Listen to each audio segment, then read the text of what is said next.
కంబోడియాలో కష్టాలు పడుతున్న తెలుగు యువతను Visakha police commissionerate Indian embassy సమన్వయంతో సుమారు 25 మందిని విశాఖకు తీసుకొచ్చారు. విశాఖలో ఉన్న ఏజెంట్లు డేటా ఎంట్రీ ఆపరేటర్ ఉద్యోగాలు ఇప్పిస్తామని నమ్మించి వారి వద్ద డబ్బులు వసూలు చేసి కంబోడియాకు తీసుకెళ్లారు. దీంతో అక్కడి వారు యువకులను చైనా సైబర్ క్రైమ్ నేరగాలుగా అప్పగించడంతో వారు ఈ యువకులను వినియోగించి ఇండియాలో సైబర్ క్రైమ్ కు పాల్పడే విధంగా తయారు చేశారు. ఈ సందర్భంగా బాధితులు మాట్లాడుతూ ఆపరేటర్ ఉద్యోగం అని చెప్పి తీసుకెళ్లారని, తీరా అక్కడికి వెళ్లి చూశాక ఇండియన్స్ ని మోసం చేస్తే తప్ప తిండి పెట్టేవారు కాదని ఆవేదన వ్యక్తం చేశారు. అమ్మాయిల ఫోటోలను మార్పింగ్ చేసి కోట్లు కాజేశారని, వారి మాట వినకపోతే బెయిల్బాల్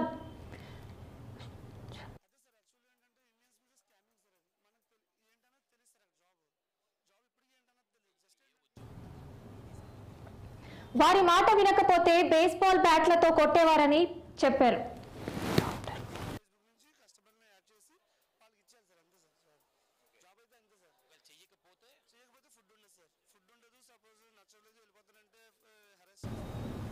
వారి మాట వినకపోతే బేస్బాల్ బ్యాట్లతో కొట్టేవారని వాపోయారు. ఇక దీనిపై మరింత సమాచారం మా ప్రతినిధి కన్నబాబు అందిస్తారు. డేటా ఎంట్రీ పేరుతో విదేశాల్లో ఇబ్బందులు గురైనటువంటి బాధితులు కొంతమంది మనతో ఉన్నారు. వాళ్ళ మాటలో కొన్ని విషయాలు అడిగి తెలుసుకునే ప్రయత్నం చేద్దాం. బ్రదర్, చెప్పండి, ప్రధానంగా ఏ దేశంలో మీరు ఇప్పటివరకు ఇబ్బందులు పడ్డారు, ఎలాంటి ఇబ్బందులు గురయ్యారు? అక్కడ కంబోడియా సార్. కంబోడియా దేశం నుంచి మొత్తం జరుగుతుందంటే అక్కడ నుంచే సార్. ఏం జరిగింది అసలు? అదే సార్, యాక్చువల్లీ ఏంటంటే ఇండియన్స్ మీద స్కామింగ్ సార్. అది మనకు ఏంటన్నది తెలియదు సార్. అక్కడ జాబ్ ఇప్పటికీ ఏంటన్నది తెలియదు. జస్ట్ ఉద్యోగం అని చెప్పి మిమ్మల్ని తీసుకెళ్లారు. ఏం జరిగింది? డేటా ఎంట్రీ అని తీసుకెళ్ళారు సార్ మమ్మల్ని. ఇక్కడ నుంచి డేటా ఎంట్రీ అని తీసుకెళ్ళారు. అక్కడ వచ్చిన తర్వాత 2 ఫేస్బుక్లో 4 ఫేస్బుక్లో ఇచ్చి ఆ ఫేస్బుక్ నుంచి కస్టమర్ని యాడ్ చేసి వాళ్ళకి ఇచ్చారు సార్. అంతే సార్ జాబ్ అయితే అంతే సార్.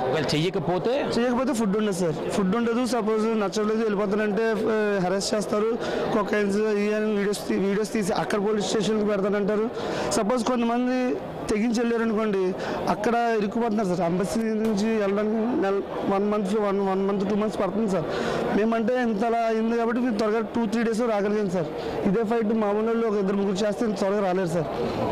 అంటే ఎలాంటి ఇబ్బందులు గురి చేసేవారు అక్కడ ఉండే వాళ్ళందరినీ కూడా? ఎలాంటి ఇబ్బందులు గురి చేస్తారు? అదే సార్, వాళ్ళ దగ్గర గన్స్ అవి ఉంటాయండి. అది నిజంగా తెలియదు. అది ఏంటంటే చూపిస్తారు. చేయకపోతే ఇలా ఉంటుంది సిచ్యువేషన్. అన్నీ ఉంటుంది సార్. అవును సార్, అంతే సార్.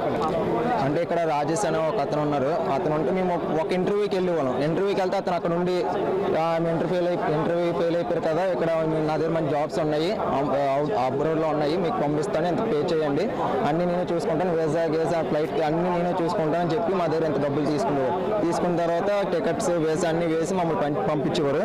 బ్యాంకాక్ దగ్గర ఒక కంబోడియా ఏజెంట్ ఉంటాడు. ఆడ నుంచి చైనీస్ కంపెనీకి తీసుకెళ్ళిన తర్వాత ఇంకా ఇంటర్వ్యూ చేసిన వెంటనే ఇంటర్వ్యూ కూడా ఏం చేయరు, టైపింగ్ టెస్ట్ పెడతారు. టైపింగ్ టెస్ట్ పెట్టి మనం అక్కడి నుంచి వచ్చా చెప్పమంటారు. అంతే, ఓకే పాస్ అని చెప్పేసి ఇంకా అక్కడి నుంచి మాకు వర్క్ గురించి ఏమి చెప్పరు. డైరెక్ట్గా సైన్ పెట్టి పాస్పోర్ట్ తీసుకుంటారు. తీసుకుని మాకు వర్క్ చెప్పండి ఫస్ట్ అంటే, లేదు ముందు సైన్ పెడితేనే వర్క్ ఏమని చెప్తాము, లేదంటే ఫుడ్ ఏం పెట్టాము, ఏజెంట్ లేడు, ఎవరు లేడు అని చెప్పి ఫోన్ తీసుకుంటారు. సైన్ పెట్టేసిన తర్వాత వర్క్లో కూర్చోబెట్టిన తర్వాత ఇదని చెప్తారు, స్కామ్ చేయాలి మీరు, ఇలాగా ఒక కంట్రీకి చేయాలి, ఇలాంటి కంట్రీలు లైక్ USA, UK ఆ కంట్రీకి చేయాలని చెప్తారు. చెప్పిన తర్వాత ఇంకా మేము చెయ్యం, ఇలాంటి జాబ్ చేయమని చెప్పాము అనుకో, లేదు ఫుడ్ కోర్ట్ తీసుకుంటారు. అలా డైలీ $10 కట్ చేసేస్తాము. కట్ చేసిన తర్వాత కొంతమంది అలాగే చేయమని చెప్పి 1 వీక్ చేయమని చెప్పేసినట్టే ఎంబసీ కాల్ చేసేవారు. అక్కడ కంప్యూటర్ స్టేషన్ తీసుకెళ్ళిపోయేవారు. వాళ్ళని తీసుకెళ్ళిపోయిన తర్వాత ఈ చైనీస్ ఏజ్ చేసేవారు, వాళ్ళకి పే చేసేవారు. $40,000 అలా పే చేసేవారు. వాళ్ళని ఉంచండి, అలాగే వాళ్ళు ఫుడ్ గిడ్ ఏం పెట్టకండి, వాళ్ళని అక్కడే అలా ఉంచండి. ఉంచిన తర్వాత వాళ్ళు మళ్ళీ మా దగ్గరకు వస్తారని చెప్పి వాళ్ళకి చెప్పేవారు.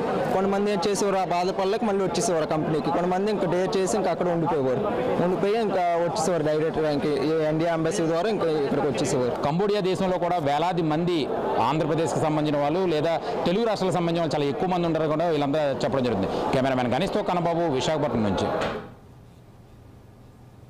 కన్నబాబు, చెప్పండి, కంబోడియాలో కష్టాలు పడుతున్న తెలుగు యువతను Visakha police commissionerate Indian embassy సమన్వయంతో సుమారు 25 మందిని విశాఖకు తీసుకొచ్చారని సమాచారం ఉంది. పూర్తి డీటెయిల్స్ ఏంటి?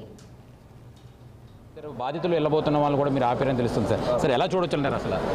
Yes, this is a very grave situation అండి. ఈ విధంగా తెలియకుండా ఉద్యోగం లేని యువకులందరూ కూడా ఈ విధంగా ఇంటర్నెట్లో ఏదో చూసేసి వాళ్ళకి డబ్బు కట్టి దొంగ ఏజెంట్స్ ద్వారా ఎక్కడో వెళ్ళి ఇరుక్కుపోతున్నారు. స్పష్టంగా మనం అందరూ చూసినాము. ఈరోజు దాదాపు 30 మంది కంబోడియా నుంచి రిటర్న్ రావడం జరిగింది. ఎందుకంటే వీళ్ళందరి మీద కూడా పెద్ద పెద్ద అత్యాచారాలు అక్కడ, అంటే డార్క్ రూమ్లో పెట్టేసేయడం, 1 డే ఫుల్, తర్వాత భోజనం ఇవ్వకపోవడము, తర్వాత వాళ్ళ ద్వారా ఇండియన్స్ ద్వారానే ఇండియన్స్ని స్మగ్లింగ్ చేసి ఇండియా మీదే అటాక్స్, అంటే సైబర్ ఫ్రాడ్స్ అన్ని కమిట్ చేయడం, ఈ విధంగా చేయడం అంతా కూడా వాళ్ళకు కూడా నచ్చలేదు. వాళ్ళందరినీ కూడా మోసం చేశారు. వీళ్ళందరూ కూడా విక్టిమ్స్ అండి. సో వీళ్ళ మీద కేసు ఏమీ ఉండదు. Only thing is we will take action against the illegal overseas employment agencies ఏదైతే ఉందో ఇక్కడ వైజాగ్లో దాదాపు 70 మంది ఉన్నట్టు మాకు తెలిసింది.